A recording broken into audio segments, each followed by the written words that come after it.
Hello everyone, আইবুড়ো ভাত special একটা ব্লগ নিয়ে তোমাদের সামনে হাজির হয়ে গেছি। তবে এটা অন্য কারোর আইবুড়ো ভাতের ভিডিও নয়, ইটস অল অ্যাবাউট মি।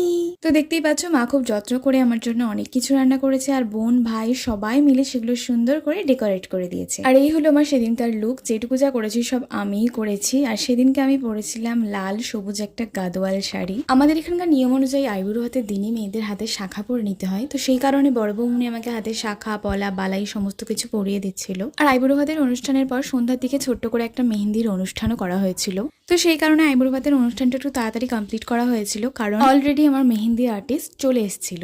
শাখা পলা পরিয়ে দেওয়ার পর সবাই আমাকে আশীর্বাদ করেন। তো অ্যাট ফার্স্ট বাবা আমাকে আশীর্বাদ করেছিলেন, তারপর মাও আমাকে আশীর্বাদ করেন, দেন ছোট পিসি নমা সবাই এক এক করে আমাকে আশীর্বাদ করেন। লং ভিডিও কিন্তু অলরেডি আমার চ্যানেলে পোস্ট করে দিয়েছি। এই ভিডিওর রিলেটেড ভিডিওতে আমি সেটা অ্যাড করে দিলাম, তোমরা চাইলে অবশ্যই দেখে নিতে পারো। দেখা হচ্ছে নেক্সট ভিডিও, ততক্ষণের জন্য ভালো থেকো, টাটা।